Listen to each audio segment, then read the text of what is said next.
with chair, another chair, and a bookshelf that holds a mix of books, knickknacks, including an urn and photos. Maureen sits alone at the desk. An empty metal box, approximately 4 by 9 by 3 inches, sits open in front of her.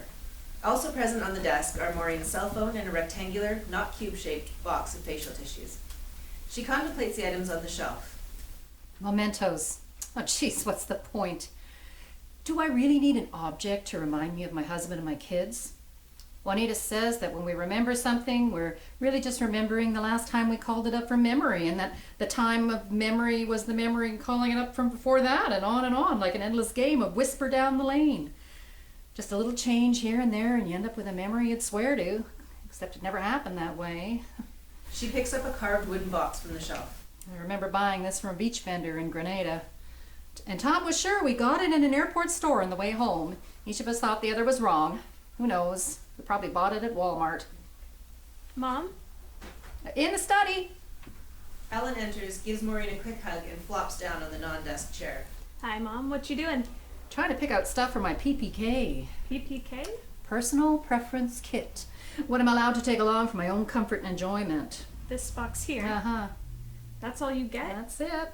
NASA's carefully calculated an idea of how much room you need for your emotional stuff. Look at this. She picks up the tissue box and drops it into the metal box where it just fits. It's the size of a box of tissues. It's actually a tad bigger than the ISS crew gets. Well, they're just going to the space station, not all the way to fucking Mars. Ellen, if you want to get into the program, don't get into those habits. There's nothing in the criteria about swearing, but the reality is they're always judging you on everything.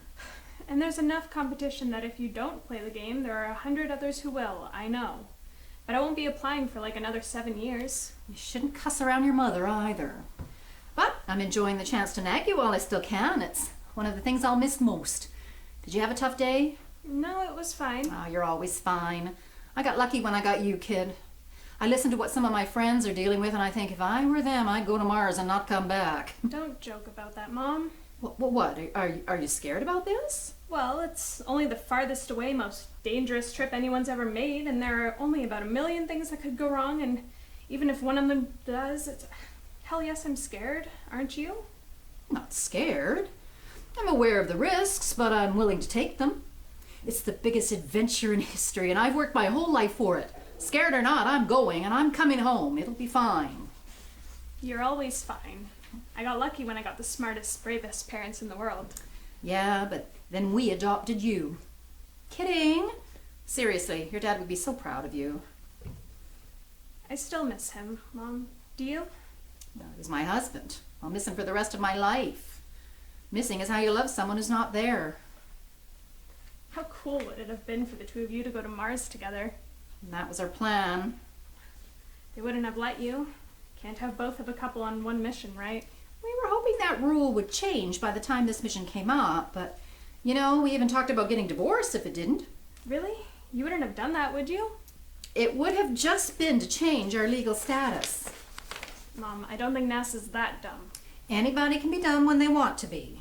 And a lot of people wanted to see us make the trip together. But then the accident happened, and that was that. Yeah. So what are you taking for your kit?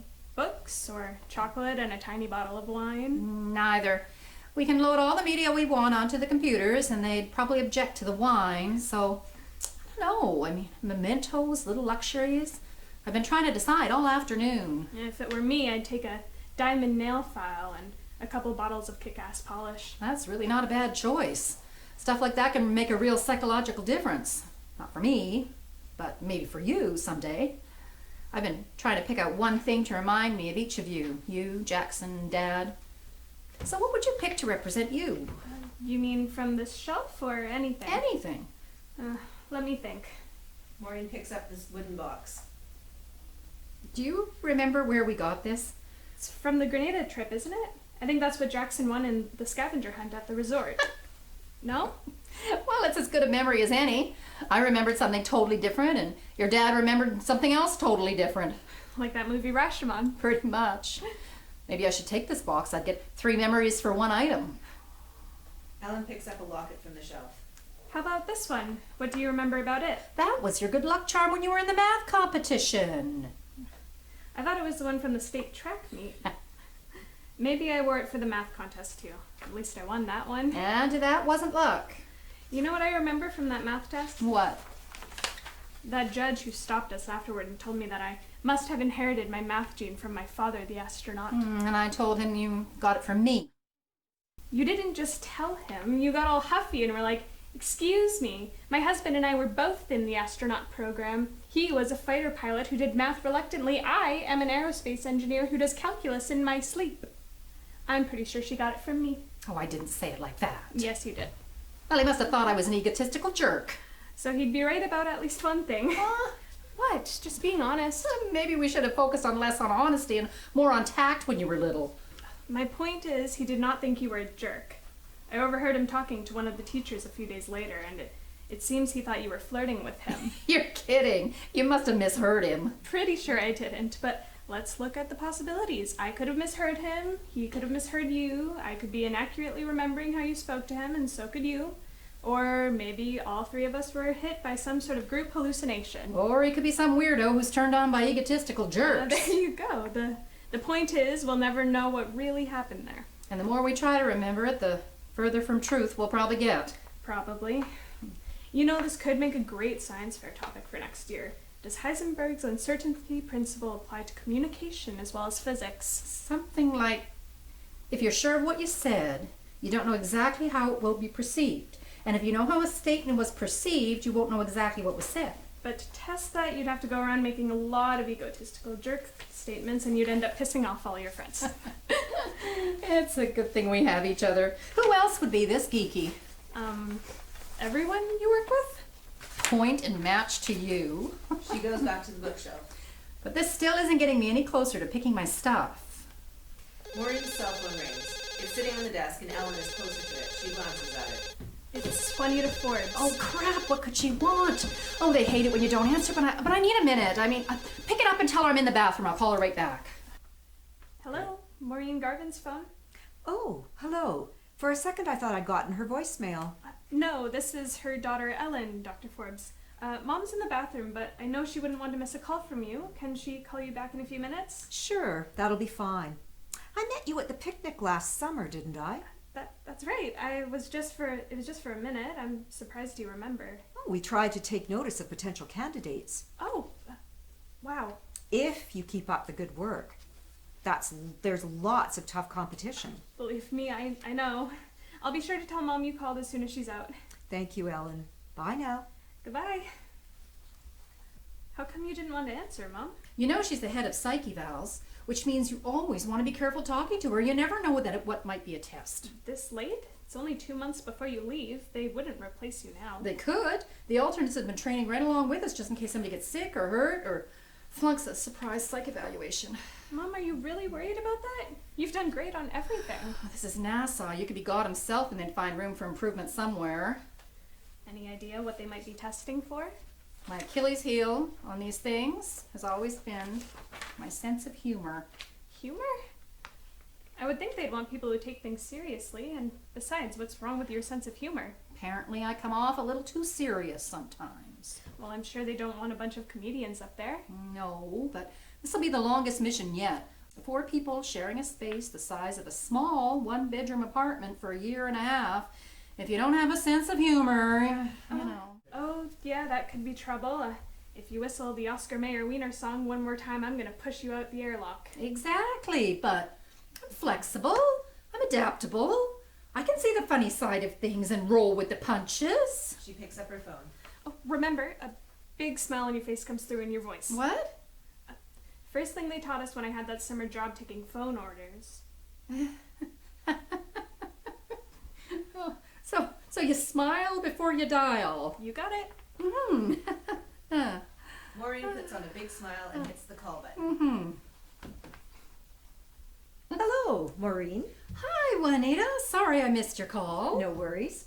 I was just calling to see how you were coming with your PPK box and whether you had any questions. Well, that's what I've been working on this afternoon. It's not easy to choose. Well, that's why we give you a couple of weeks to do it. It's easier to figure out what not to take than what to put in. That's interesting.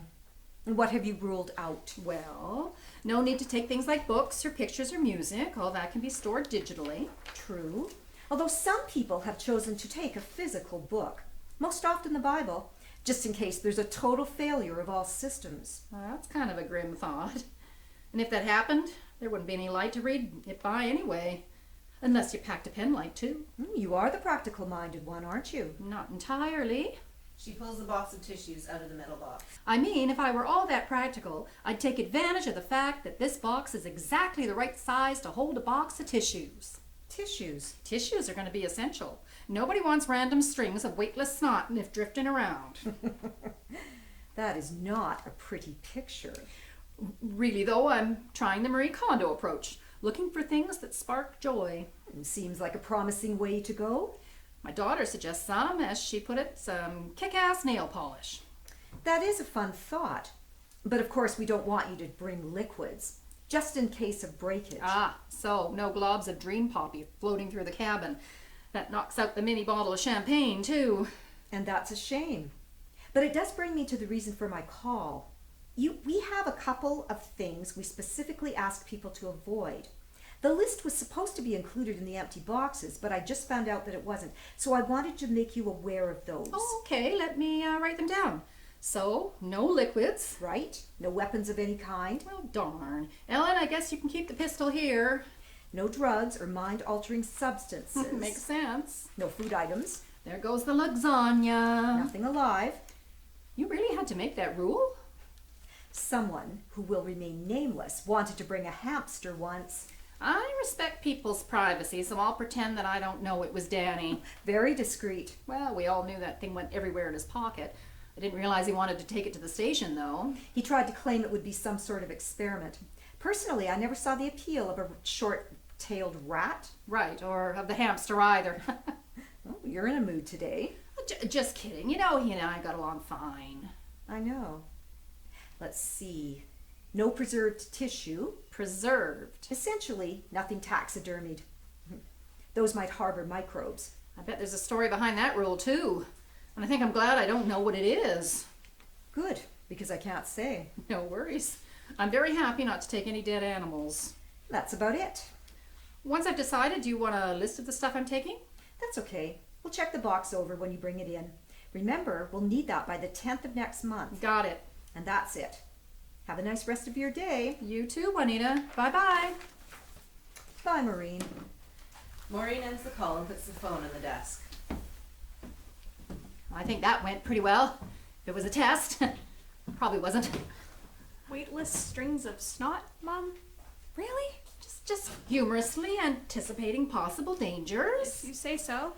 Now back to the hard part. Picking stuff for the box. Any ideas about what I should take for you? Still thinking. You're right, this is hard. I could give you my diary to read. That way you'll think about me endlessly, but by the time you get home, your anger will have had a chance to dissipate. Joy. Joy. We want to spark joy. Oh yeah. Still thinking. Hi, Jackson. You off today? They changed my hours around. I came by to see if I could borrow the truck. A buddy of mine's moving and none of us have anything big enough to hold a sofa. It's a shame you didn't get here a few minutes earlier. You missed Mom trying to be funny. Ah, the female equivalent of dad jokes. Oh, for heaven's sakes, I'm not that bad. I have a sense of humor. If you did, we wouldn't need to explain that we're joking right now. Anyway, am I good to take the truck for a couple hours? No, I don't see why not. Somebody should use it. You know, you could sell your car and I'd give you the truck for good. I couldn't afford the gas, and a big old pickup truck isn't exactly a chick magnet. Well, it worked for your father. We took our fair share of romantic drives in it. You always said it was the most uncomfortable thing you ever rode in. You hated the truck. I didn't hate it. You said the seat felt like it was made of solid brick. And it made your back hurt. You're always after Dad to get rid of it. Yeah, I'm surprised you kept it. I was gonna sell it. So I took it in to get it tuned up, but when I went into the garage and that side was empty, it was like walking into a hole in my heart. I couldn't do it, not then. It'd be fine if you took it now, or maybe if Ellen wants it. Pass. You may have forgotten how uncomfortable it is, but I haven't. I haven't forgotten. It just doesn't seem so important anymore. Like we were just saying, memories change. She picks the wooden box up off the shelf and hands it to Jackson. Jackson, do you remember where we got this? Yeah, it was in Granada. That's the box we couldn't avoid. What's that mean? We kept seeing the same design. Dad noticed one in an airport shop window when we first got there. Then some beach vendor tried to sell one to Mom. And I found this one in the scavenger's booty shop at the resort when I was looking for a souvenir. It was like, if life's going to keep putting the same thing in front of us, maybe we're meant to have it. I'm starting to think I really should take this box. She takes it from Jackson and sets it on her desk by the metal box. Take it where? On the mission. We get one box of personal stuff.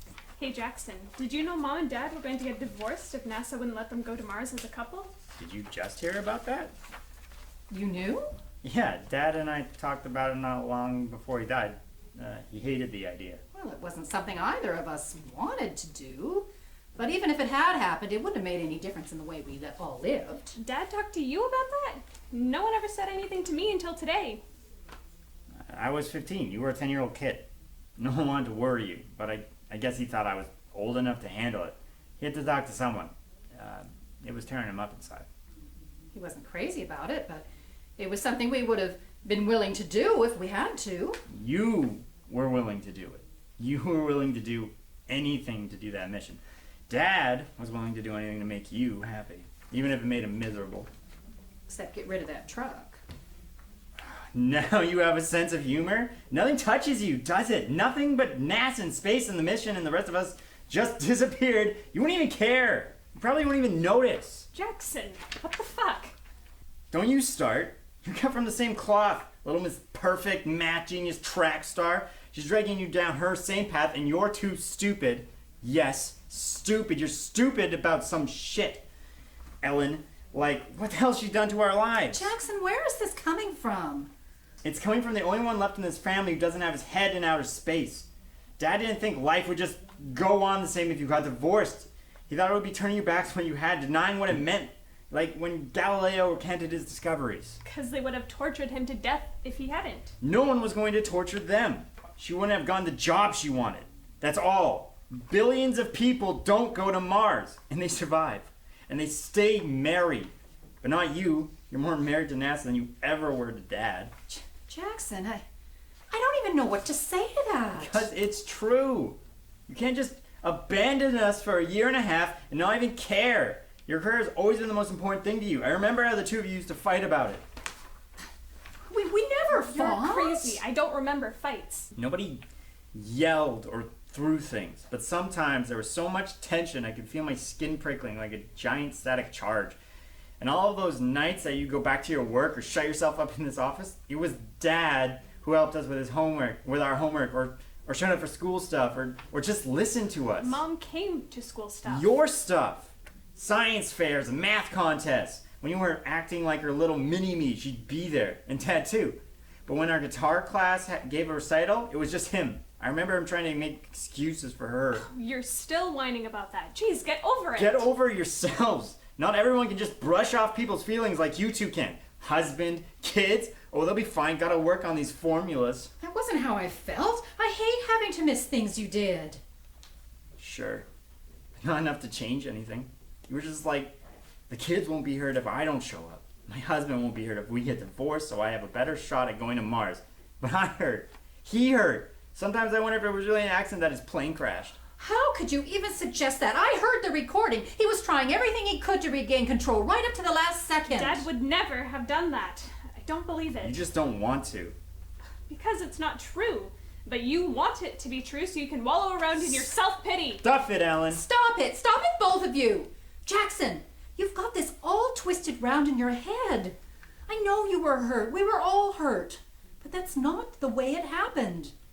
Your emotions have your memories confused and Spare me the NASA psychobabble. You got your tissue of lies all worked out, so you can believe what you want. I'm taking Dad's truck now. Maybe I will keep it. At least I'll appreciate it. Jackson! Should I go after him? What are you gonna do? Tell him his memories are wrong? He won't believe you. Are his memories wrong? God, I hope so. That's not the way I remember stuff, Mom. I remember you being there for us a lot, and when you weren't, there was a good reason. I had no clue he was so angry. He never said a word about it before. How can I miss something like that? He'll get over it. You know how he is. He freaks out and blows up, but a day later it's like nothing ever happened. Maybe. Oh, I don't want to leave with this hanging in between us. There's still 2 months. Give him a day or two to calm down and then reach out. Maybe you could ask him what you should take along to remember him. You know, kind of include him in the process. Is that straight out of your intro to psych class? Yup. Well, it might not be a bad idea. So, what's in your diary that would make me so mad that I'd need a year and a half to calm down? Nothing I'd be dumb enough to tell you about. Kidding, Mom. Sense of humor, remember? Don't stress. Everything's going to be alright. I've got to go do some homework. Maureen regards the shelf, picks up an item, puts it down again. Maybe this isn't the best time to try and pick out stuff for the box. Are you going to sit there and stew about Jackson instead? Focusing on the job at hand will always be your best therapy. Huh. Audio hallucinating my dead husband, that'll help. Tom enters, but not through a door. Oh, more than just audio. How are you, Maureen? Batshit crazy, evidently. You don't really think that. No. And you're not a real hallucination. I'm not sure there's anything such thing as a real hallucination. You know what I mean. Of course I do. I'm part of you, conjured up from the depths of your brain tissue. In other words, a memory. She moves around him, looking at him from several angles. A really vivid memory. Maureen reaches out one finger to try to touch Tom. He holds up a hand, palm out, warding her off without touching her. Don't push your luck. Fair enough. Even if you're not real, it's nice to see you. You haven't aged a day. Your memory of me stops when I'm 39. So, even though you'll always be with me, you'll never grow old along with me. Kind of a nice perk, but really not, compensation for dying young. So, why have I called you here today? It seems you've got some issues to deal with. Yeah, stuff I had no idea was even an issue. This whole thing with Jackson. And since you're a projection of my brain, I assume you already know the backstory. I was there for it. What I don't get is how this is going to help me understand anything. You're not really a different person. You're just part of me. You're not bringing anything new to the table. Maybe, maybe not. Maybe I'm a way to get a new perspective on things. What would Tom do? What would Tom do? Well, he'd remind me that I'm not always right about things, that I should try to look at things in a different way. Jackson's way. How does Jackson fit into this family? Well, in a lot of ways he doesn't. That sounds terrible. Don't worry about how things sound. You're just talking to yourself here. Yeah. Well, take school. He wasn't a bad student. He was smart enough, but he never had that much drive. Grades weren't important to him. I could never figure out a way to motivate him. Motivate him to do what? To try to do better, to get the grades I knew he could. Why? So he could make something of himself. What, an astronaut? I never pushed him to go for that. Not in so many words, but Ellen went for that stuff naturally. Like mother, like daughter. No denying the bond between you two. No.